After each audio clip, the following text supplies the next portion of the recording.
Hello friends, welcome to খেল দুনিয়া। মোহনবাগানের জন্য আরও কিন্তু দুঃসংবাদ। চোটের জন্য ছিটকে গেলেন ডিফেন্সের এই নির্ভরযোগ্য তারকা। তো তিনি কে?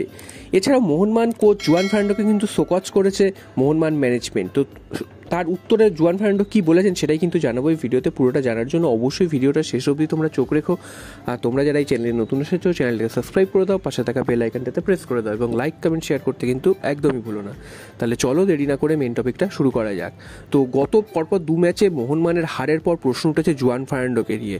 তো সমর্থকদের মুখ্য ধ্বনি শোনা গেছে যে গো ব্যাক জুয়ান ফার্নান্ডো, এবং প্লেয়াররাও কিন্তু সে অর্থে একদমই পারফরমেন্স করতে পারছেন না।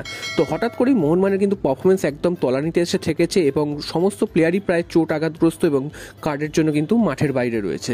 তো এখন প্রশ্ন উঠছে মোহনবাগানের ভবিষ্যতে ম্যাচগুলোতে কীভাবে তারা পারফরমেন্স করবে, কারণ সামনেই রয়েছে কেরালা ব্লাস্টার্স ম্যাচ। তো সেই কেরালা ব্লাস্টার্স ম্যাচের আগেও কিন্তু মোহনবাগানের জন্য দুঃসংবাদ রয়েছে। সেটা হচ্ছে আগের দিনই তোমাদের জানিয়েছিলাম যে লিস্টন কুলাসো 4 ম্যাচের জন্য কিন্তু সাসপেন্ডেড হয়েছেন। তো তার মধ্যে একটা ম্যাচ হয়ে গেছেন, এখনও কিন্তু 3টে ম্যাচ তিনি সাসপেন্ডেড থাকবেন।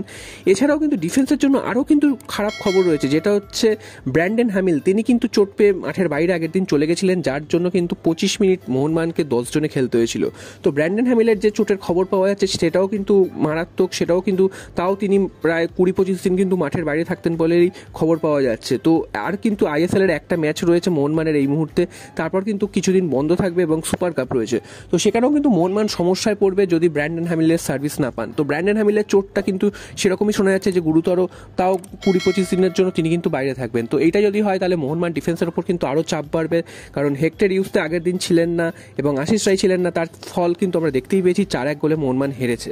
তো এরবার যদি ব্র্যান্ডন হ্যামিল না থাকেন সেক্ষেত্রে কিন্তু আরও সমস্যায় পড়বে মোহনবাগান, এবং সেই সমস্যা কী করে সমাধান হবে সেটার কিন্তু কোনো উত্তর জুয়ান ফার্নান্ডোর কাছে এই মুহূর্তে নেই। তো জুয়ান ফার্নান্ডো কিন্তু যে হেরে গেছে পরপর 2টো ম্যাচ, হঠাৎ করে মোহনবাগানের এত পারফরমেন্স খারাপ হয়েছে, তার জন্য কিন্তু ম্যানেজমেন্ট তাকে শোকজ করেছে, তার থেকে কিন্তু জবাব দিয়ে চেয়েছে।